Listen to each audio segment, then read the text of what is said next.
Sahabat, kapankah kita di Indonesia akan mengalami hal seperti ini?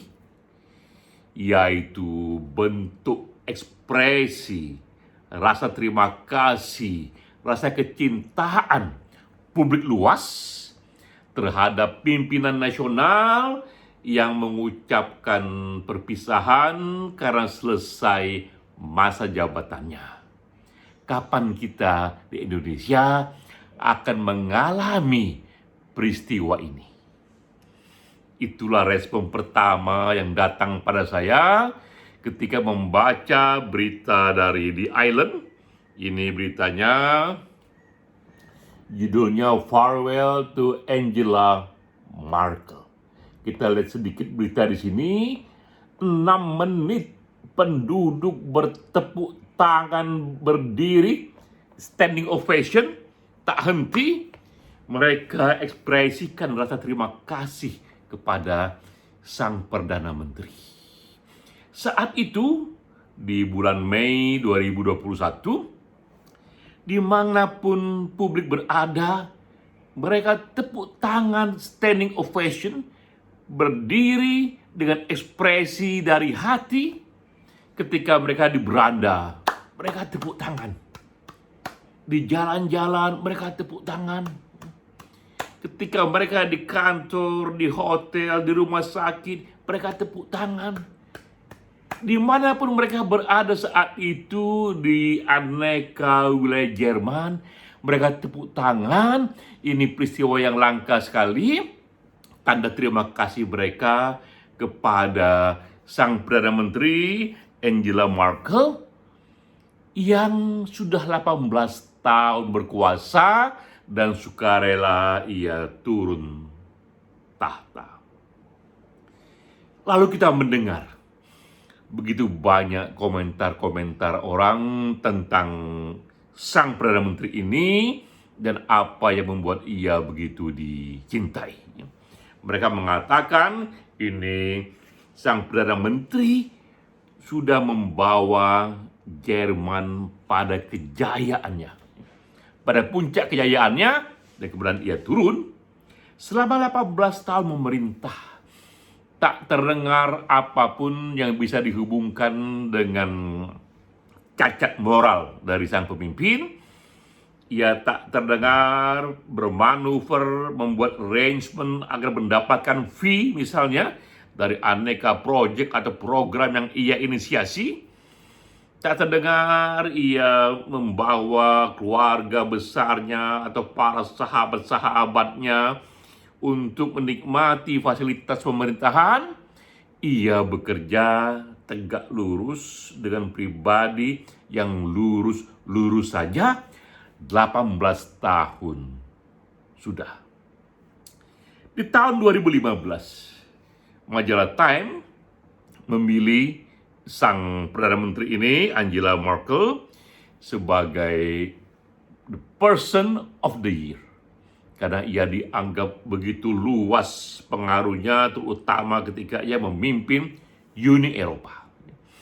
Bahkan majalah Forbes 10 kali, sekali lagi 10 kali dalam 10 tahun memilih sang konselor ini, memilih sang Perdana Menteri Angela Merkel ini sebagai the most powerful woman in the world. Ia dianggap wanita yang paling berkuasa di dunia dalam 10 kali dalam waktu 10 tahun. Karena menjadi pengetahuan umum bahwa ia tak hanya Perdana Menteri di Jerman, tapi ia juga de facto pemimpin Uni Eropa. Di negara yang begitu banyaknya, begitu makmurnya di Uni Eropa itu, terdiri dari banyak sekali negara di sana, ada Jerman, ada Prancis, ada Belanda, dan lain-lain. Ia dianggap de facto leadernya, pemimpin yang de facto, yang nyata. Namun tahukah kita apa yang terjadi dalam kehidupan pribadinya? Ia dikenal sebagai pribadi yang sangat sederhana, berdua suami. Ia tinggal di apartemen yang sederhana, yang tidak luas-luas saja. Ia bahkan tidak memiliki pembantu rumah tangga. Kita bayangkan seorang wanita yang dianggap terkuat di dunia, dia hidup di apartemen berdua suaminya saja, tidak memiliki pembantu rumah tangga.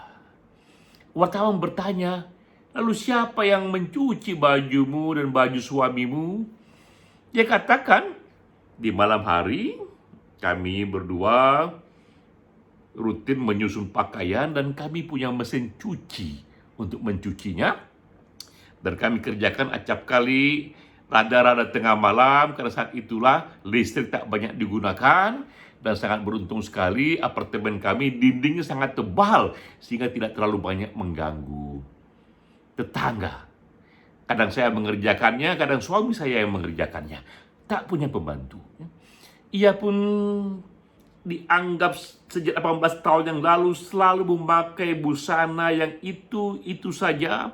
Tidak ia explore berbagai aneka busana-busana mahal yang dengan mudah sekali bisa ia dapatkan.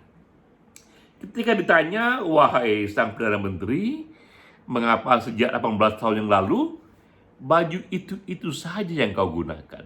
Nah, ia katakan, saya adalah pegawai pemerintah, saya bukan seorang model dari fashion. Ia tenang saja dan ia merasa kebutuhannya tidak lagi di level itu. Ia juga dikenal sebagai seorang ilmuwan.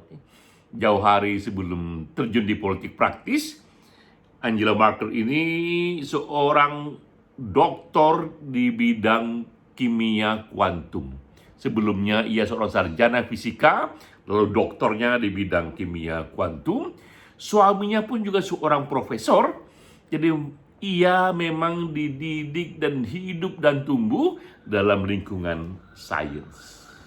Banyak juga yang mengatakan suksesnya sang Perdana Menteri ini memimpin karena tradisi keilmuan itu yang ia bawa dalam politik, sehingga ketika ia mengambil kebijakan, mengambil keputusan, ia ambil itu dengan metode-metode yang ketat, yang kecil sekali resiko kesalahannya, yang efisien sekali dalam memberikan manfaat kepada orang banyak, karena ia terlatih dalam membuat langkah-langkah yang metodik, langkah-langkah yang sistematik.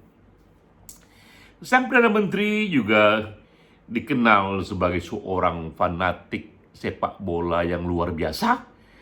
Kapanpun ia bekerja, jika ada pertandingan, ia stop itu pekerjaannya di kantor, ia sempatkan menonton di TV atau minimal ia dengar secara audio ulasan-ulasan pengamat mengenai jalannya pertandingan sepak bola itu.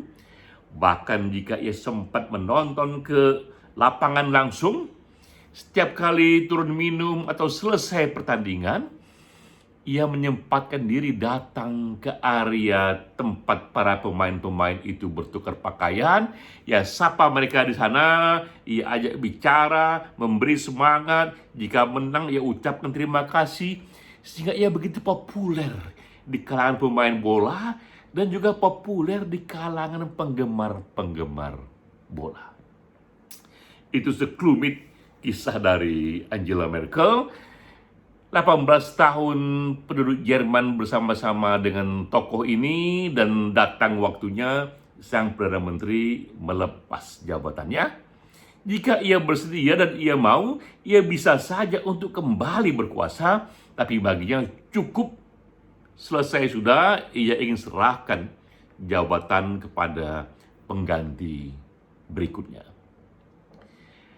Kisah penduduk yang melepas pimpinannya dengan begitu penuh rasa terima kasih menjadi kerinduan yang panjang, apalagi jika kita melihat dan membandingkan dengan kisah di Indonesia.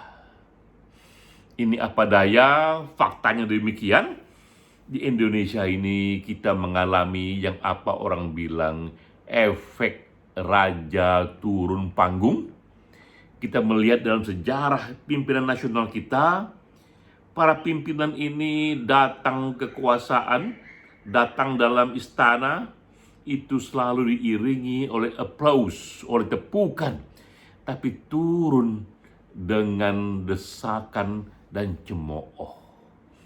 Itulah yang kita sedihkan karena kita mengalami sebaliknya. Apa yang kurang dari Bung Karno, tokoh proklamator ini, tapi ia turun didesak oleh rakyat untuk turun.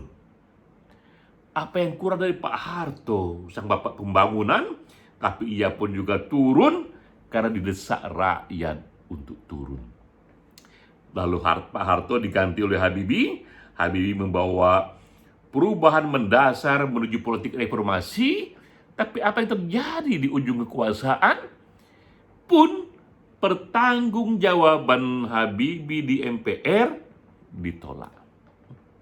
Lalu ia diganti dengan Gus Dur. Ini tokoh yang awalnya sangat dikagumi karena pemikirannya yang sangat pro pada keberagaman, tapi di ujungnya pun ia dipaksa untuk turun. Lalu datang Megawati. Megawati ini juga anak proklamator, tapi apa yang terjadi? Ia pun ditolak dan dikalahkan dalam pemilih presiden berikutnya, dikalahkan oleh menterinya sendiri yang waktu itu SBY, yang juga bertarung dalam Pilpres. Dan apa yang terjadi pada SBY? Memang ia terpilih 2 kali, tapi di ujung periode kedua ketika ia turun, pun turun pula pamornya itu terbukti dengan perolehan partainya.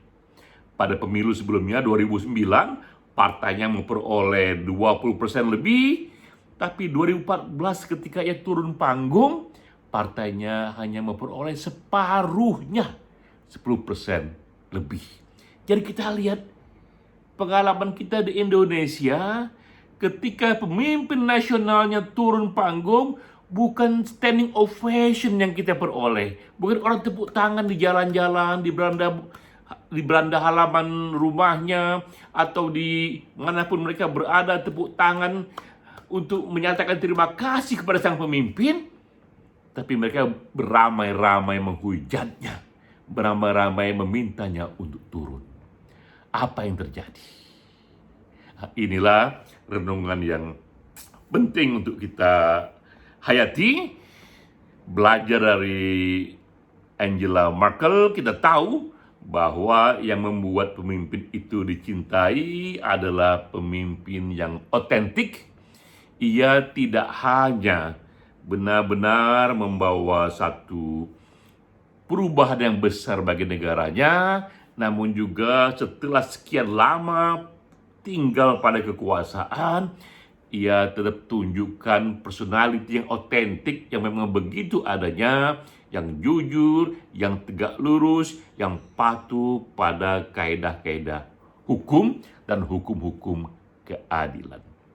Jika tidak, apalagi di era sosial media seperti ini, semua pemimpin yang hanya acting saja, atau semua pemimpin yang mudah sekali tergoda oleh fasilitas kekuasaan, ia pun akan segera nampak kelemahannya. Dan penduduk Indonesia, walaupun kita tahu ini penduduk yang ramah tamah, tapi jika mereka merasakan ada yang salah dalam kekuasaan, ini masyarakat yang tak segan-segan untuk demo turun ke jalan memintanya mundur. Sahabat, itulah lesson, pelajaran yang bisa kita petik dari sang Perdana Menteri Angela Merkel. Ini video saya yang ke-14 di hari working from home yang juga ke-14. Satu hari satu video. Saya Denny J.A. Saya rekam video ini hanya melalui handphone yang sederhana saja, sengaja untuk kita share sebagai satu ekspresi bahwa walaupun kita hanya tinggal di rumah, hanya dengan satu handphone saja kita tetap bisa membuat konten-konten kreatif untuk kita tetap saling berbagi. Salam.